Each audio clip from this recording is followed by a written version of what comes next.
We all want love, but most of us don't want to date to get it. Because let's be honest, dating kind of sucks. But maybe it doesn't have to if we actually know what we're doing. Hi, I'm Kira Sabin, and this is Reinventing Dating, a smart and sweary podcast for all singles to learn the mindsets and skills to date with intention and confidence. Join me weekly as I break down the science and psychology behind what's working in our dating culture and what isn't. Every week, I bring a new topic, trend, skill, or mindset that can help us get out of our own way to learn how to date for relationships that we actually want. Because love isn't broken, but dating kinda is. But I'm reinventing it. Let's do this. Well, hello there, sugar pantses. Welcome back to another episode of Reinventing Dating. I'm Kira. We are back for our third week, our third episode in our series of common dating questions through a modern and healthy dating perspective or lens. Now, a few things to keep in mind about this series. I'm going to be answering some of the very common questions that I get asked the most and that I see online, but bringing them here and talking about them through a more modern, non-gender role, healthy, science-backed, psychology-backed perspective. A few reminders. This is about finding a partner. So everything through my perspective is about partnerships, not just dating, not just relationships, not just getting a girlfriend or a boyfriend, but actual partner. I want people to be looking for partner behavior rather than just catching feelings. So if you're just casually dating, if you're not really looking for a relationship, if you're maybe just getting out of something, this series is still going to be helpful. But once again, this is always going to be through the lens or perspective of how to find someone and build something that actually lasts and feels good on a daily basis. Let's move on to the theme for today. And guys, I think you're going to be really excited because I've never done this fucking podcast before. And I actually did a lot of research online just to see what other people were saying, see if there was any expertise. And there wasn't. So this is going to be a little bit of a mini masterclass. I'm going to encourage that if you like it to actually take out paper and pen or someplace to take notes, because I'm bringing some stuff today that isn't out there. This is going to be brand new, and I really encourage you to listen to it, to take notes, and then to share this with others so we're on the same page. But I'm going to give a shout out to a client of mine. Her name is Julie. And that's who kind of encouraged this podcast, because we've been talking and we had a session, like just a check-in session recently. And we were talking about some of her past dating and relationships and just what's been coming up and what wasn't. And we were talking about something that I see actually happen a lot, which is this feeling of, am I being too picky? Am I not being picky enough? I don't know. And then a lot of times I hear particularly anxious attachment styles say things like, I think I'm too empathetic. I care too much, and so then I allow behavior that maybe I shouldn't. So I want to put some clarity on this today. Talk about pickiness. Talk about if you are being too picky when you're dating, what that even is. And I have thoughts, and they're going to be some pretty good ones. And the reason this is coming out a day later is because I spent a day doing research and kind of creating this material just for you today.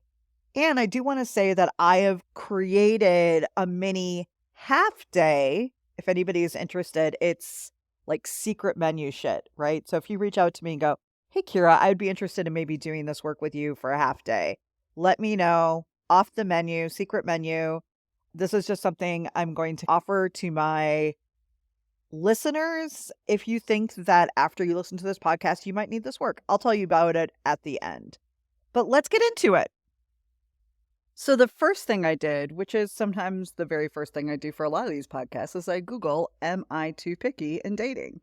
I want to see what's out there. I want to see what psychologists are saying. I want to see what scientists are saying.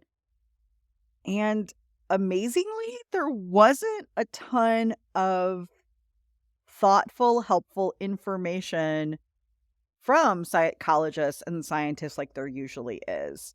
So I have pieced together some of my own work here, some thoughts from a couple of good articles that I found that I will share in the show notes. But we're going to start with what right away so many articles said was the opposite of pickiness. So they said the opposite of pickiness is settling. Now, for any of you guys who are new to the podcast, you probably don't know, but I have a huge beef with the word settling. I don't like it. I don't think it's kind. I don't think it is helpful in the world of dating and relationships. And I'm going to just to put this into a rom-com movie scenario, imagine that you have been dating somebody for a few months. You go to, let's say, a barbecue. I feel like a barbecue happens a lot in rom-coms where somebody goes to a barbecue and they're talking to their friends and you're talking to your friends, or they're asking you questions, and you overhear the person that you're dating say to their friends, I mean, I really like her, but I'm worried that I'm settling. To me, that's ooh. To hear somebody else talk about us in a way where they use the word settling for, compromising, man, I'm sorry, but that feels like an asshole comment to me. It just does. I think that when we talk about other people and that we're settling for them, it's just fucking mean. I'm so sorry, but that is just mean.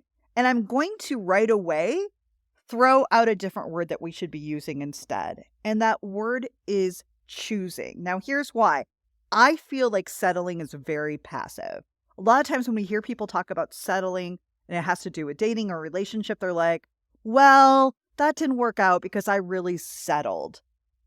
Or I settled for that relationship, or I don't want to settle. And then you hear women, on every other TikTok or Instagram post go, never settle. I'm never going to settle.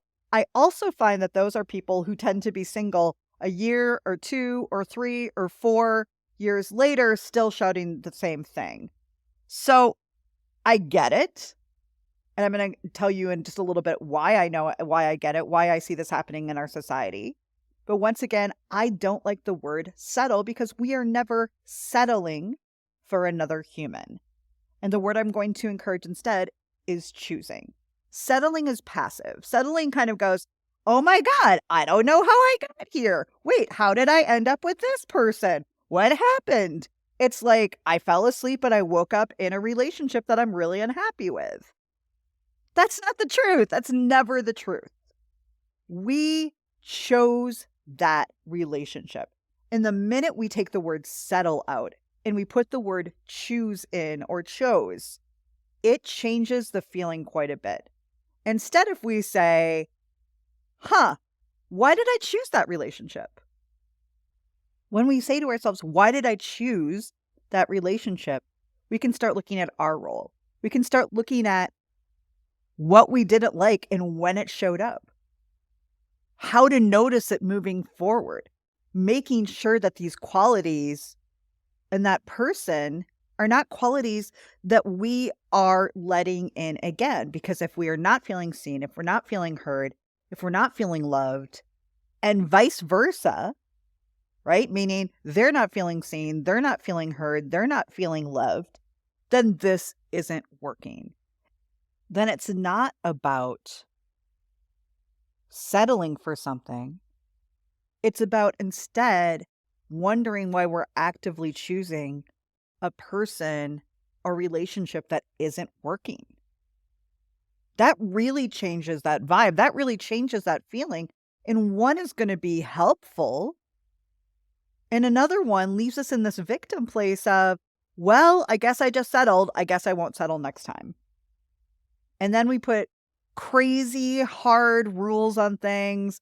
We don't look at things through a perspective that is helpful and healthy. And a lot of times we put those walls up and keep everybody out. which is unhelpful because ultimately we need human relationships, not just romantic relationships, but human relationships and community to have a thriving and successful life.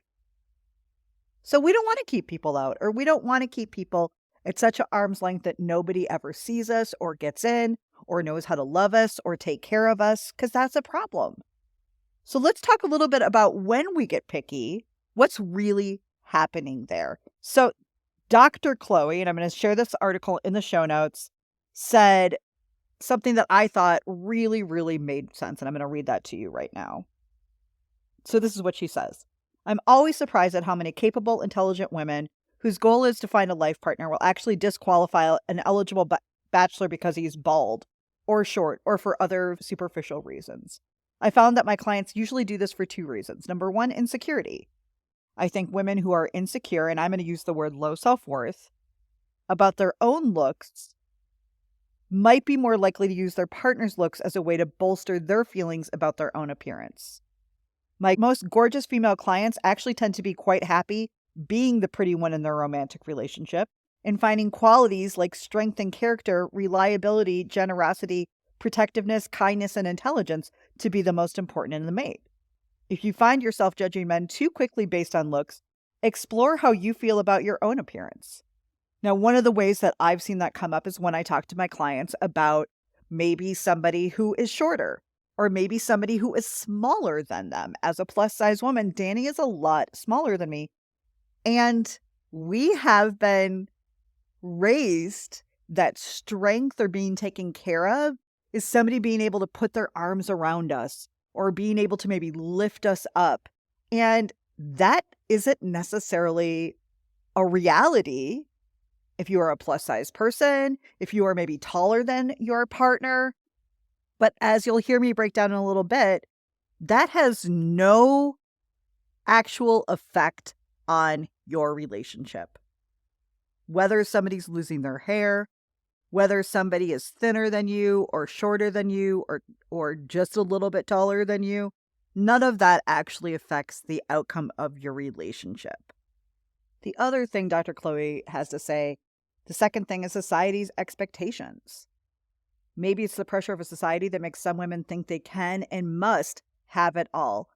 And as a result, make them feel if they're falling short by dating a man who is shorter than them, whose weight is slightly more or less than they envisioned, doesn't have a chiseled jawline, age is higher or lower. Could this be you?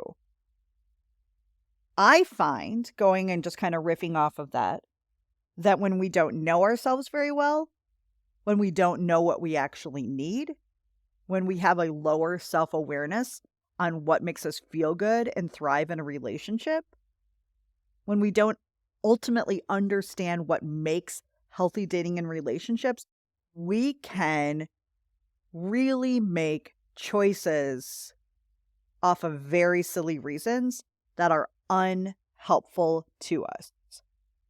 So let's talk about then what I see pickiness looking like and what I think is the opposite of pickiness that is better than settling. And that's called standards. So pickiness to me looks like, and I'm going to actually, because once again, I did not find a ton of information. So I am just going to create something here that I think makes a lot of sense. Pickiness are things that we focus on that don't really matter in the ultimate effect of the happiness, strength, and longevity of a relationship. I'm going to repeat that. Pickiness is things that we focus on that don't really matter. And we ask ourselves, will this ultimately affect the happiness, the strength, and longevity of this relationship? So, what are some of those things? I kind of just went through a list, but I'm going to talk about them a little bit more. When we get stuck on an actual type, right? Like when we say, I have a type, I only date people who exist in this type. And if you're a person who's been dating actively for a while and are not finding somebody long-term, you very well might want to look what you're attracted to, look what your type is, and see if that type creates healthy relationships. I love when I meet people who are like, ooh, I like big, burly, strong, silent type. And I'm like, okay, Does silent mean to you that they don't know how to communicate their feelings or in a relationship? Because if it does, what you're attracted to is actively working against you. You're actively attracted to somebody who can't show up as one half of a relationship and is emotionally available. That's a problem. Next, pickiness is things that we want. Now, everybody, I feel like in the early 2000s, I don't remember who it was, but like somebody came on Oprah and said, you want to calling your one, you want to make a partner list, and you want to write down the 3,000 qualities that you want in a person. And then you're going to like tuck that away, and that's going to yell out to the universe, find me this person. And you've basically created a list that is a person that doesn't humanly exist at all. Because I loved seeing people who are like, I want somebody who's really got their shit together, but is also super spontaneous. And they're really outgoing, but they're happy to stay at home with me and just give me their full attention. Like, we kind of create all of these qualities that don't exist in one person, and it doesn't make sense. And when we get to know what our needs are, that's a lot easier to spot than all of those wants that are ideals, but not ultimately a make or break for the relationship. Another way that I think that people are picky is when we are stuck in this mindset that we need to feel something big or know whether we want to be with this person on a first or second meeting. That if there's not instant sparks, if there's not instant butterflies, if there's not this instant tingle in the dingle or in the vagina, that it's not meant to be. All of these are bullshit ideas that I am actively trying to make sure that we think twice about before we date. And if you haven't listened to this very long, and if you don't know a ton about dating and relationships and attraction and attachment styles, we can be attracted to somebody, and somebody who we're usually very quickly attracted to is usually more of a trauma bond. It's usually more of us recognizing qualities in our family members, especially parents, that may or may not lead to a healthy relationship.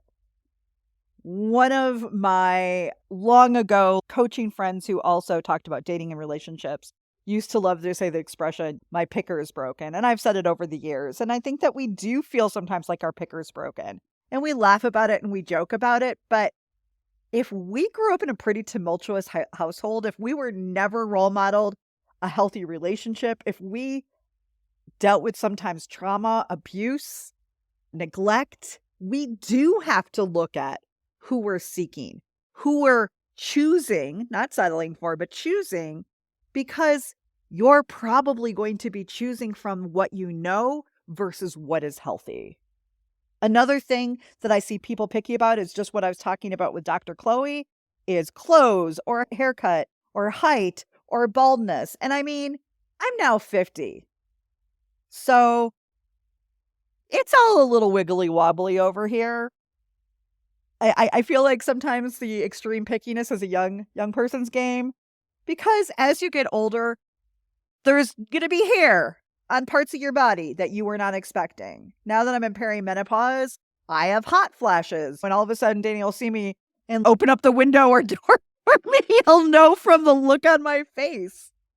I've mentioned this now more than a couple of times, but also in my experience of perimenopause, and this is very common, your vagina kind of dries up. It does not create the lubrication it does when you're younger. Also, usually sometimes around the age of 40 plus, men may have a harder time getting it up. You become a lot more accepting. You become a lot more kind and empathetic towards our changes, or you figure out how to, because if you don't, then you're going to like stay in this little perfectionism place in your head of, this is what real love looks like. This is what my one looks like. This is what my soulmate looks like. He's the perfect height for me. He's the perfect weight for me. He's going to treat me like the princess that I fucking am, or the prince that I am. And that's all bullshit. You have been sold by rom-coms or by romance novels that are trying to sell books and seats and tickets and commercials. None of those things have to do with whether or not you are going to be happy or the strength and quality or longevity of the relationship. Another way that we are picky is sometimes dating from traditional or old school places that don't really create the relationships we want to. We start thinking about who's going to pay for that first date or how much they're going to spend money. Or I'm sure you guys have seen what I think is absolutely motherfucking ridiculous. This list of places that women don't want to be taken on first dates. Now, I am going to do a full episode on who I believe should pay for first dates or how I should believe first dates should go. That, I don't know, a majority of the population is going to fucking not be happy about. I'm okay with it. I have come to this conclusion after years and years of like what I believe and what I've seen happen. But I see people really focused on what that person does on a first date when you've never met them. They've never met you. You don't know them at all. And why we're expecting somebody else to spend $150 on a meal when you've never met them and they've never met you. That's a problem. That's a problem. Now, once you start dating, if somebody's making a lot more, or if you guys want to figure it out, that's all cool. But I see people focusing on what that person did on a first date instead of understanding maybe do they have a good job so that they can really show up financially in that relationship. Are they consistent? Anybody can love bomb your ass. Anybody can take you on a couple nice meals. That doesn't mean they're going to actually show up and be great for you in a relationship. So I see us focus on these little picky-dicky little things that ultimately are not giving us the answers that we really are looking for. We're looking for, does this person have enough finances to be in a good relationship with me? Okay, that's a great question. That's not ever going to be determined on whether and what they pay for you on a first date. Just so we're on the same page. So Dr. Chloe in that article mentioned a couple of things, insecurity, societal expectations, but I want to talk a little bit more about why I see people specifically being picky when they're dating and what's happening. So why ultimately do we get picky? It's not really because of love. Because when we are in a place of love for ourselves, higher self-worth, we see people kind of where they are. And then we make decisions from understanding who they are, where they're at in their life, and if they actually have the capability of showing up and creating a relationship with us. But pickiness instead is really from a fear place. I see a lot of women falling into a thinking trap virtually after years and decades or even centuries of having no control over who we get to choose to date, who we get to choose to marry, if we even wanted to marry. So pickiness on so many levels is just trying to save ourselves from getting hurt. We're trying to focus in quickly on little things or qualities about a person that we think ultimately might hurt us, might break our heart, and sometimes if they're avoidance or you're avoidant, maybe you want to make sure you're not hurting others. I hear that from sometimes people. It's like, no, the way that I am, I never get hurt, but I do end up hurting others and I don't like that. So why do we do that? Number one, I think it's because sometimes we've been hurt and we haven't really healed it or looked at it with a professional to understand their role and our role. And by the way, I think that that's usually therapy work. I'm not saying that that's coaching work. That's therapy work that I think everybody should do. I think that if you're coming out of any kind of relationship, a substantial relationship, you should be talking with someone to fully understand it. I can't believe conversations I've had with people for a half an hour and they feel completely different about their past dating situation or their past relationship because they're able to see it from an outside perspective. We get really caught up in our head and all of our perspectives and thinking traps and cognitive biases and attachment styles and trauma and everything else that we can't always see things clearly. we just end up blaming ourselves or blaming our bodies or our weight or our age or things that are not actually real. So it's so important that if you're coming off a divorce, if you're coming off of a major breakup, or even if you have been dating for a while and it's not working, or even if you're like, fuck dating, you like this podcast because maybe you like me and you think I say smart things, but you're like, fuck dating. That feels hard. I find that it's not as hard when we can see things a little bit more clearly. And one of my favorite parts of my gig, my job, my coaching and just this as an educator is being able to help people see that perspective of what's your stuff and what's not your stuff at all. And sometimes our only thing is that we keep choosing people who can't be there for us and then feeling like we're doing something wrong, feeling like we're the ones who are broken, feeling like we're the ones not worthy enough of love for them to work on themselves. I can't say this enough. You cannot love somebody out of their fear or their trauma. If they have shit that they're not actively willing to work on, it doesn't matter how much they like you. It doesn't matter how much they love you. It doesn't matter how much they care for you and even want to be with you. They're only going to get as far as that unhealed trauma and fear is going to let them get. Please stop blaming yourself for people who were not in a healed enough place to start working on themselves. That's never going to be your fault. It's never going to be your fault if somebody is choosing to not work on things. What's going to be your fault is if you stay with that person. Another place that's going to be your stuff is if you ignore those things and then are just frustrated 2 years or 3 years or 5 years or even just months in because you're actively ignoring emotional unavailability, just super unhealing, like they shut down or flare up or whatever, and you can't feel safe and consistent enough to even create a relationship. The next thing of why I think we get really picky is we have let people walk all over us for years. And what I call it is this kind of pendulum, right? Where I see people who really had lower self-worth, did not have a ton of boundaries, maybe just grew up as a woman. But all of a sudden we start getting it. All of a sudden we start seeing things. All of a sudden we feel more empowered. And so then we're like, nay, nay, from strangers stay away. Like, we're just going to hold everybody now at an arm's length, and you have to prove yourself to me. You have to prove your love. You have to prove this. You have to jump through hoops. I'm going to like play little games or do little things and test you and see how it goes. All of that is anti-relationship building. Anytime that we're playing games, anytime we're asking somebody to prove something to us, especially in early dating, that is just another way for us to be picky, and stay single.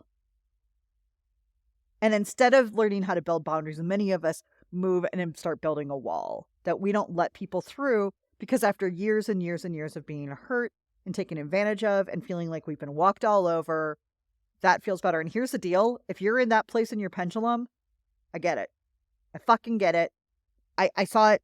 I was talking to somebody who took a program of mine recently and I'm like, how are you? And she's just like, I'm good, but I'm not dating because I feel more calm and more peaceful than I've ever felt in my life. And I'm like, here's the deal. I think you guys know me well enough to be, I'm never going to be the dick who's like, yes, so now please throw all of that peace and calm out the window and start dating.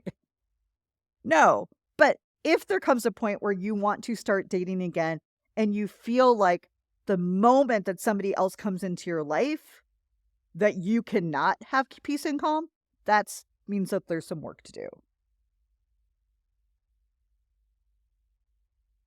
Because nobody who's getting to know you, like dating from a place of love, from a place of self-worth and feeling worthy and not expecting somebody to complete us or save us. We use boundaries, not walls, because it's nobody's job to kick down your wall. It's nobody's job to fight for love that you're not willing to show up for. It's nobody's job to prove it to you. It's their job to show up, be themselves, be consistent, communicate, share their feelings, set boundaries. But if we get into a place where we're so walled up that everybody has to like fight to even get to know us, then you are sabotaging your own relationships. And your pickiness is coming from an extremely hurt, unhealed place that we need to work on. Next, and I think this is just a huge one, and I've said it before, but just a lack of self-awareness on what we actually need and how that looks at dating. And I am going to give everybody a gift right now, and I am going to tell you what you should be looking for and needing. This is actually one of the things that I teach. And it's funny because Julie, who started my whole thinking about why am I not talking about this, or maybe why aren't we talking about this more? She said, I feel like I'm being, maybe too kind, maybe being too accepting or too empathetic. And I'm like, let's get back to basics. And to me, there's two basics that can help this a lot. And it's understanding what personal needs we need to take care of. And then the person we're with needs to take care of. And then what are the relationship needs of a relationship? So I'm going to pause here for a second and tell you guys about this. This is some of the shit that I teach as a relationship and dating educator, because I feel like it's a lot easier for especially my anxious attachments to know what to ask for when you understand what makes sense from psychology, from science, and everything else. So first of all, we all have 4 personal needs. And I know we talk about like Maslow's hierarchy of needs, and I sometimes talk about needs from the positive psychology aspect of PERMA. But these are 4 needs that every person has to take care of themselves. Your partner, your spouse, your whoever cannot do these for you, and you cannot do them for them. Number 1, your physical well-being and health. That is 100% up to you. Number 2, this one's sometimes hard to hear, your emotional well-being and happiness. If you are not happy, that is something that you have to take care of yourself. Now, that very well may be looking at your relationship and what's happening and how you're communicating. But ultimately, our emotional well-being and happiness is up to us, as well as it is up to them. If that person's like, you're not making me happy, then you absolutely get to say, that's actually on you. Like, I'm going to come here and I'm going to be in a relationship and we're going to learn how to like support and care for each other and love each other in a way that helps create that consistency and that happiness. But ultimately, if our emotional well-being and happiness is not taken care of, that is a you problem, not a them problem. Next, passion and purpose. That is no one else's job to help you find your passion and purpose in life. And by purpose, a lot of times, I mean how we give back to this world, what we feel so deeply about in our values, whether that be spirituality or religion or social justice or health and well-being, whatever it is. Whatever you are passionate about and whatever you feel your purpose is, that is up to you. Nobody can give you purpose. Nobody can give you passion. That is up to you. And then the final one here, which is also a tough one to hear, is your worth and how you feel about yourself. It is no one else's job, and not only is it not their job, they can't do that for you. If you are basically just looking for people in your life to give you worth, to make you feel better about your looks or your body or your age or your career or how you feel about yourself, you are in a losing game, my friend, where you will always end up empty. Your worth, hence it's called self-worth, is 100% on you.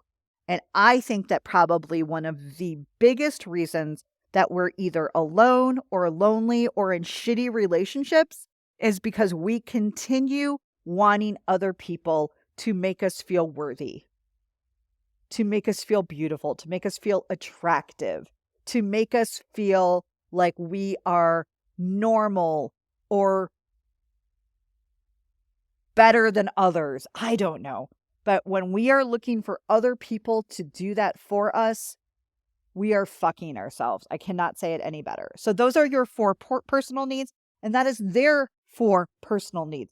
You can't do that for them. They can't do that for you. Now, let's then talk quickly about relationship needs. Now, these are needs that every relationship has to have for it to feel good and work, right? Now, this time I am talking about a romantic relationship or partnership. I'm not just talking about friendships. Now, you'll probably need these things in friendships and things like that, but friendships can look 1,000 different ways. You might talk to that person twice a year. You might see them on a regular basis. It can look a lot of things, but when we are welcoming somebody into our life full time as a partner, you have to have these 10 things. And I find that this conversation really helps people very quickly see why maybe their past relationships didn't work. That either they or their partner or both of them were not bringing these things. The first thing, affection. I'm not talking about sex. I'm talking about affection. Physical touch, sexual intimacy, loving words, kind gestures. I would not say that, Danny in my sex life, for many reasons, including my dry hoo-ha, is as exciting as it was when we first started dating. But there is so much affection. We don't walk by each other without touching each other or hugging each other or holding each other or just stopping and dancing. Yes, we are that gross, 100%. When we are in bed, at the end of the day, we are holding each other. We are cuddling. Now, the minute we fall asleep, he is on the opposite side of the bed. I don't want to touch him. I don't want it. I don't want his heat. I don't want any of that. Please understand. But while we are awake and while we are in the same place, there is a ton of just kindness and openness. And I've said this, I think I've said this before on this podcast, but I've said it recently to a couple of my clients that one of my very, very favorite things about Danny and my very, very healing things about my relationship is no matter what, when I go to him, when I need a hug, when I need that kind of physical touch from him, which is way more than, by the way, I thought I would need because I did not have a ton of it growing up from my parents. And though I can be touchy-feely in my friendships, it wasn't something that necessarily was a constant for me. But every time I go to him, he receives me. And I can't even tell you the healing that has come along with that. That no matter my day, no matter the moment, that when I'm like, I need a hug or I just need to be held for a moment, he never pushes me off. He never tells me he's too busy. He never anything. He stops what he's doing and he receives me. And I do the exact same thing for him. When we don't have that affection or one person is withholding that affection, that is an emotional need for a relationship, and that relationship will start stumbling. Next, acceptance. Knowing your partner accepts you and you them creates a deep sense of belonging. I say it like this. We want to find somebody who loves us for who we are. So many people talk about the beginning of the relationship like that's the best time. That's the best part. I completely disagree. Right now, right here, years later, with all the things that have happened, family illness, our own illnesses and situations, moving across the country and even globally multiple times, all of these different things. There has been just such a deep acceptance in just loving and embracing each other for exactly who we are. the good and not so goods, because there's going to be a both attached to everybody. And if you are not aware that you have not so goods, you're not being honest with yourself. And if you think that your shit don't stink, well, good luck with that. Next, validation. We need to be validated. What we say is heard. We need to feel seen. We need to know that what we're doing and saying and feeling in this relationship is validated by the other person, and what they're doing and saying is validated by us. That helps build strength. That helps build trust, which are both a big part of relationships. The next emotional need, empathy for each other, and then ultimately, in general, like towards the world. A huge red flag for me is when somebody does not have empathy about others. When people don't have empathy about people who are less fortunate, who may be unhomed, unhoused. I don't think I'm saying that correctly. Please be kind. People who are struggling with addictions. When you meet people who are so mean towards those kind of people, take notice. Because that lack of empathy most likely is going to show up in your relationship at some point towards you. Empathy helps people understand each other, and it builds deeper bonds. I fully understand who Danny is and how he is the way he is and how he got to the person he is, good and not so good. With that understanding comes a deep empathy. He does things differently than me. Not bad, not worse, just differently. Number 5, prioritization. You have to feel like a priority, or you will never feel good in that relationship. Remember, these are the emotional needs for every relationship. If you don't feel like a priority in their time, in their energy, if they're constantly doing stuff that you're not invited to, that they don't seem to want to bring you along as their partner in their life, it will not feel good. Next, autonomy. Everybody needs to have their own alone time or things that they're doing by themselves or with their friends or whatever. You have to have, and one of the things I see a lot that I'll hear women say, I don't know if I want to date because my last relationship felt so smothering, or I lost myself so much that I don't think I want to do that again. But a healthy relationship has a level of autonomy. There are things and people that I do and meet up with that don't have anything to do with Danny at all. Now, we do have mutual friends. We do have, a lot of mutual things together. But he also has things that he loves to do. It keeps us curious about our partners. It keeps us excited about our partners. And you want to have differences so you get to have stuff you still can talk about and learn about. Next, security. You need to feel safe and secure for that relationship to thrive and feel good. If you don't feel like that person's in, if you don't feel like that person's not going to leave the minute the shoe, another shoe drops or they find out this quality about you or whatever, you will continue to act from a really fear-based place, probably a lower self-worth place, and you will not pick good partners. You will not speak up for yourself, and that is going to lead to a really not feeling good, healthy relationship. Almost done here. Number 8 is trust. If you don't have trust, you don't have much. I 100% trust Danny. I trust that he is going to be there if I need him. I trust that he is not going to have an affair and create an unhealthy relationship with another person. I trust him completely that he will be kind, that he will be empathetic, and that he will do his best every single day. We're far from perfect. But the intentions are always good on both of our sides, and that's what keeps that trust going. Finally, number 9, connection. If you don't have connection, if you don't have the intimacy, if you don't have just that vulnerability where you can truly feel connected to somebody, which builds that deeper love, that deeper trust, it's going to hard to feel good in that relationship. And the last one is probably my favorite one that we don't discuss enough, which is fun. The best part about Danny and I is we are silly and weird and quirky, and like I'll walk by him and like hump his like leg for no reason, and there's joy and there's lightness and there's laughter.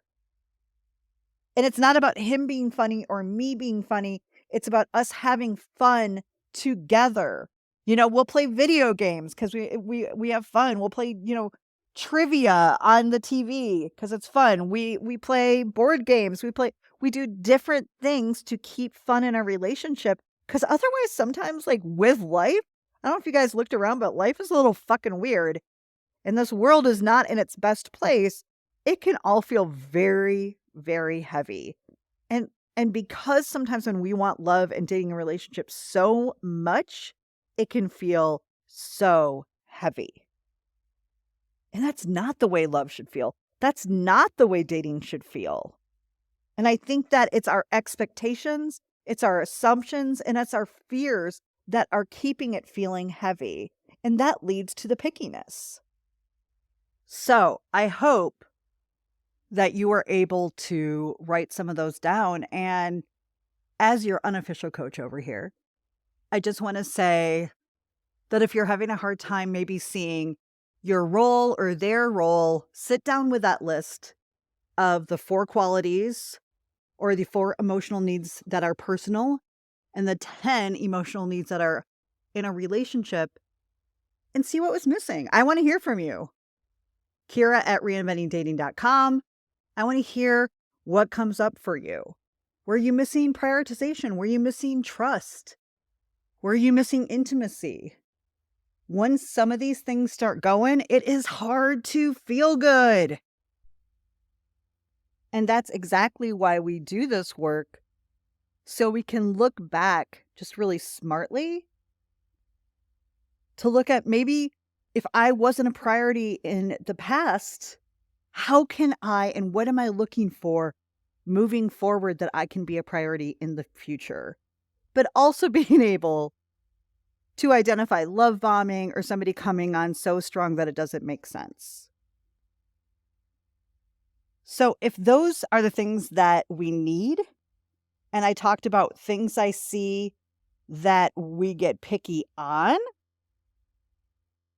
let's look at where we want to have standards, right? So pickiness to me are things that don't ultimately affect the happiness, the strength, the longevity of the relationship.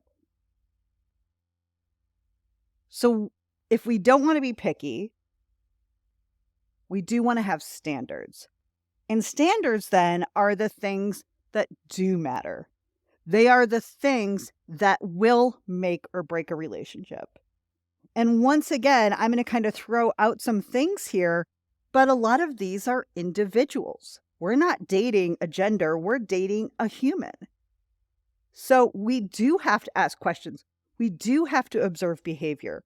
We do have to look at how they not only respond, but react in certain situations. And here are the places to get picky, and more importantly, to have standards. Is this person willing to learn and grow with me? Now, that's called a growth mindset. I did a podcast about that mindset. I think it's in the first few. I will put it in the show notes if you didn't hear it. But when people are like, what should I be looking for? This is one of the number 1 qualities. Somebody that understands that relationships ebb and flow. Somebody that understands that relationships continue to change and evolve. And somebody who is willing to do the work to grow and evolve with you.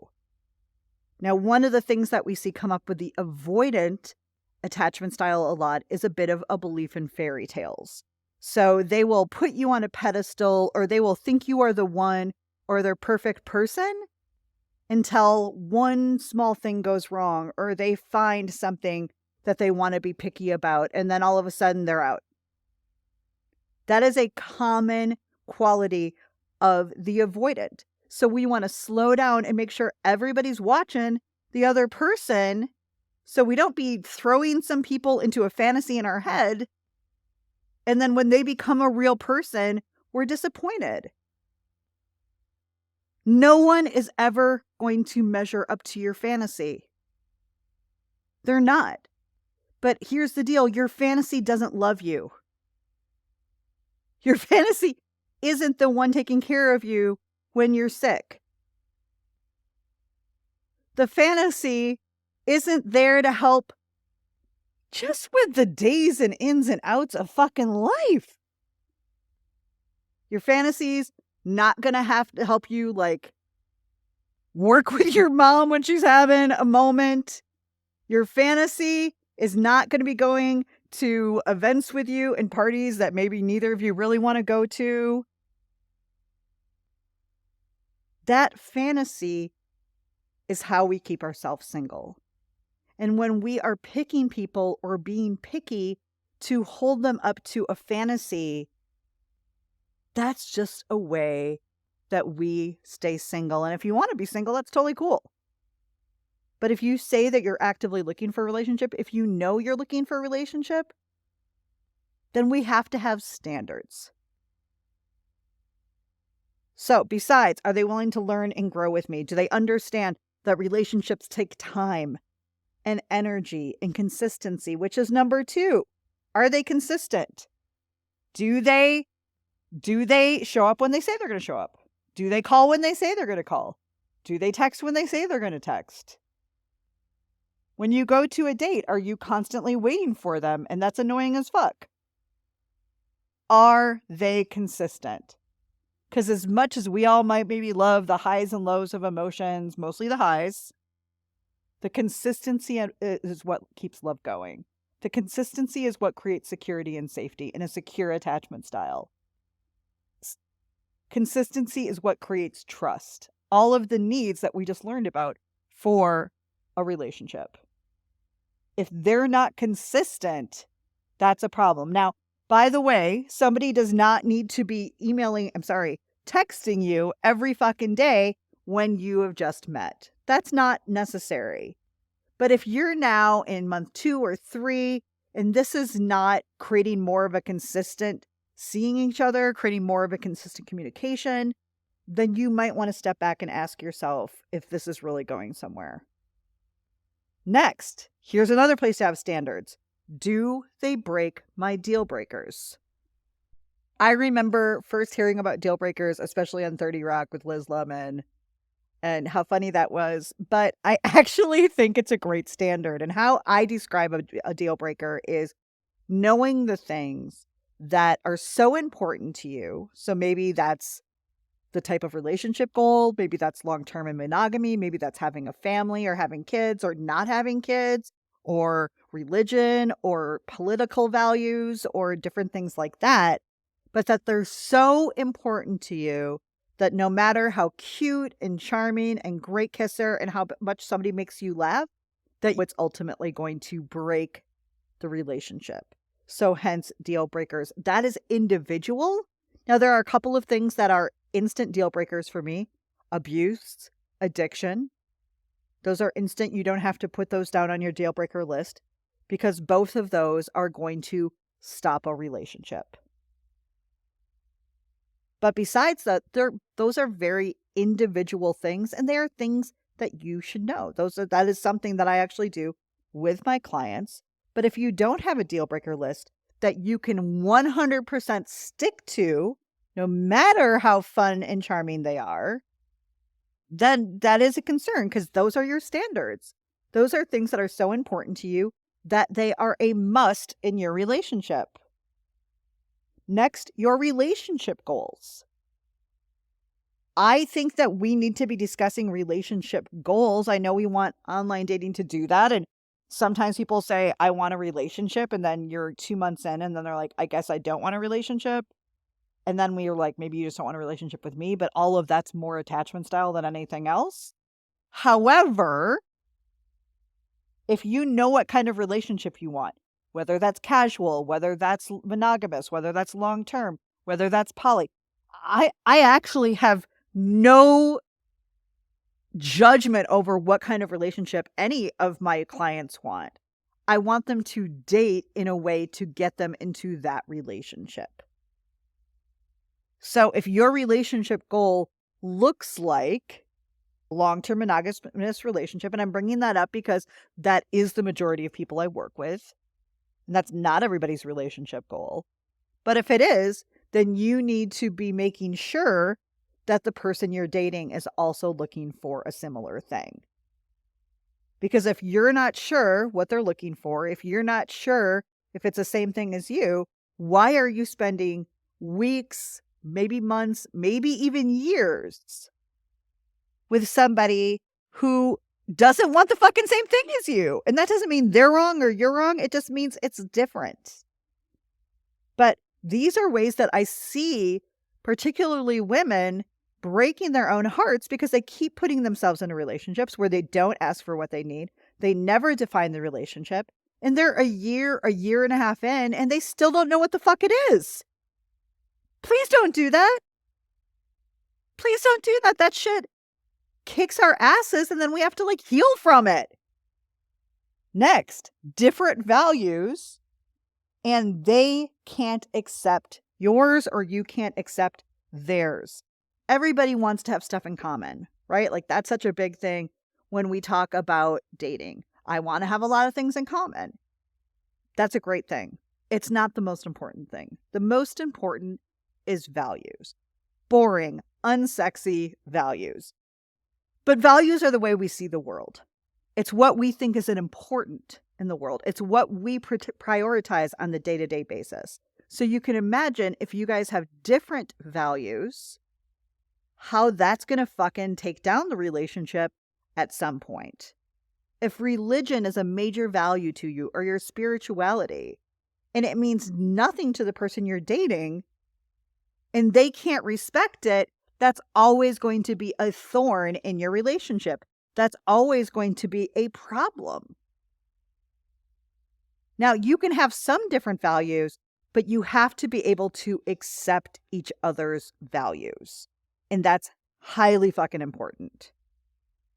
The next standard is understanding the universal red flags and kind of personal red flags. And to me, the very, very, very quick and easy version of a universal red flag, which means this is a red flag for everyone, right? Not just you, but everyone, basically leads back to emotional unavailability.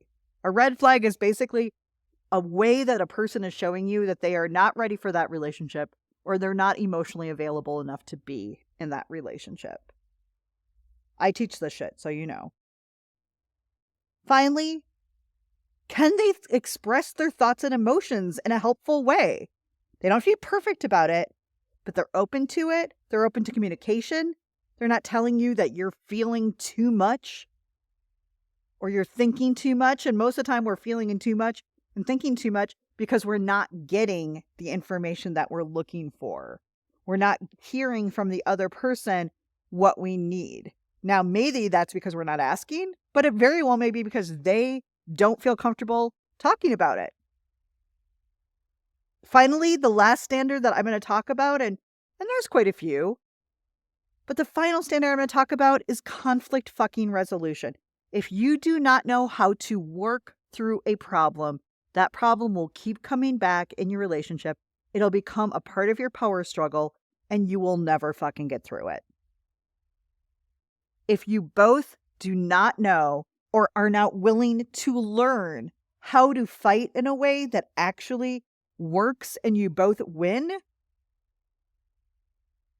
then you can't move forward and you will get stuck on this one piece and it will not go away. These are the standards we should be looking for. Quit getting picky on people's clothes and hair and height and start getting picky on their mindsets, their dating and relationship skills. If they're actually a good match for what you're looking for and your values and your needs. You 100% get to have standards. And now you get to hold up that list of 10 emotional needs for a relationship so that if something starts feeling weird, you can go, what am I not getting out of these 10 things that feels weird right now? Maybe it's prioritization. Maybe it's trust. Maybe it's security. And then, is this person capable of giving that to me? And if I could think maybe, then what do I need to ask? What do I need to share? What conversation do we need to have for this to start feeling better?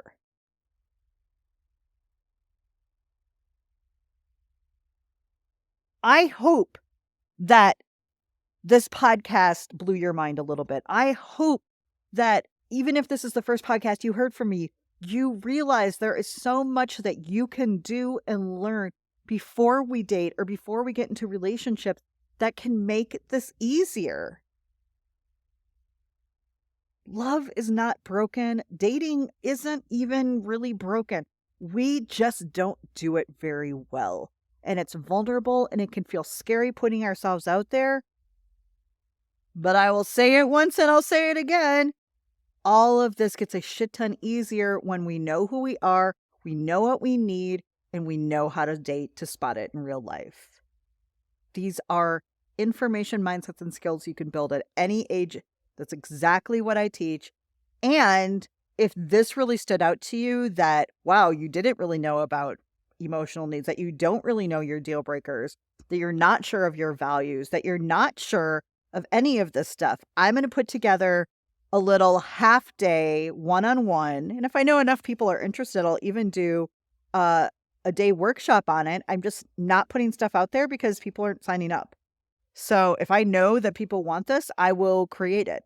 But right now, guys, I'm not putting out any workshops, anything group, because every time I do for the last few months, people don't sign up. And that's a lot of time and energy on my part. And I can't do that. That's not where I want to put my time. So I will happily do this with you one-on-one for a half day. And you'll walk away with a list of your deal breakers. You will fully understand the universal and personal red flags, yellow flags, and green flags to look for. You will understand emotional unavailability. You will understand what your needs are and how to find them. Because that's exactly what I'm doing over here. All right, guys, that's it for this week. What did you learn? If you liked this, if you loved it, please make sure you subscribe. Come check out reinventingdating.com. And one huge favor, please share this with the other singles that you know so we can all reinvent dating together. Because when we know what love is, when we know our mindsets, when we understand how we work, we understand the skills, we can get in better relationships, period. All right, guys, I will see you next week. Next week, I'm coming in hot talking about, is chivalry dead? And I'm even going to be bringing in a little bit of how the Me Too movement has changed dating. Until then, don't forget to meet love halfway.